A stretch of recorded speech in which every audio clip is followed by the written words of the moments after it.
Elizabeth का जन्म 7 सितंबर 1533 को हुआ। वह किंग हेनरी 8 और उनकी दूसरी पत्नी एन बोलिन की बेटी थीं, लेकिन किस्मत ने उनका स्वागत फूलों से नहीं बल्कि कांटों से किया।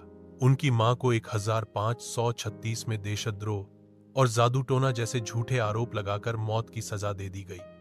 उस समय एलिजाबेथ केवल 3 साल की थीं।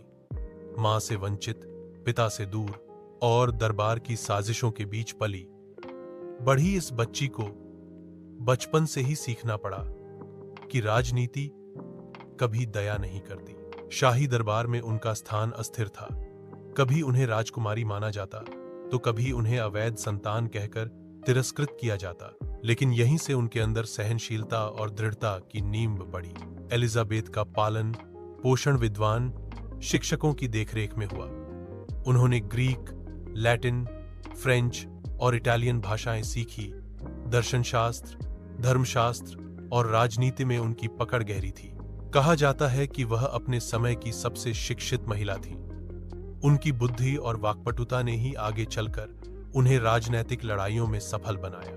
किंग हेनरी 8 की मौत के बाद इंग्लैंड में सत्ता संघर्ष शुरू हुआ।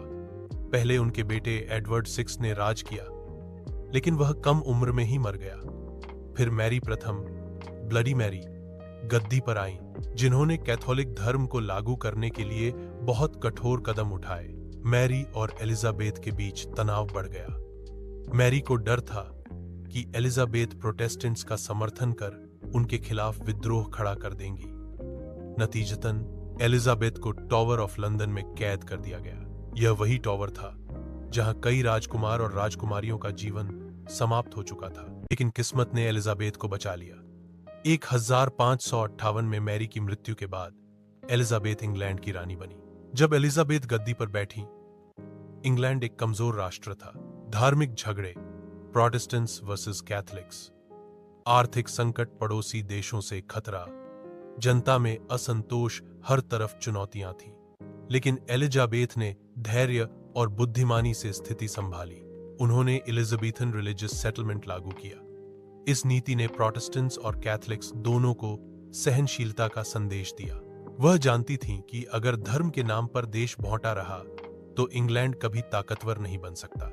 उनके शासन की सबसे बड़ी चुनौती आई 1588 में।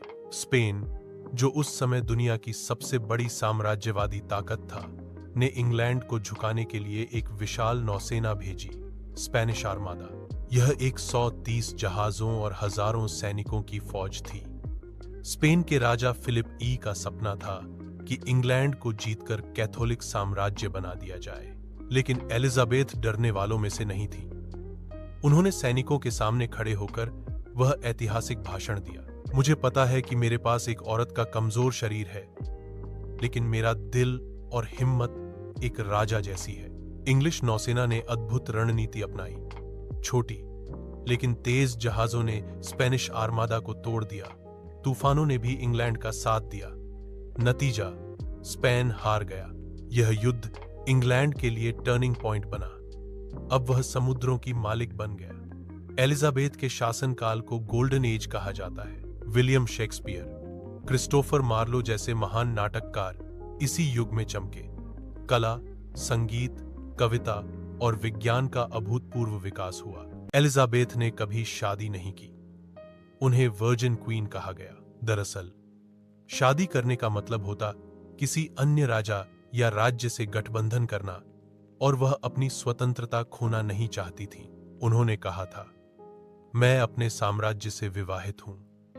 इक्सम साम्राज्य से उनका पूरा जीवन इंग्लैंड को समर्पित रहा।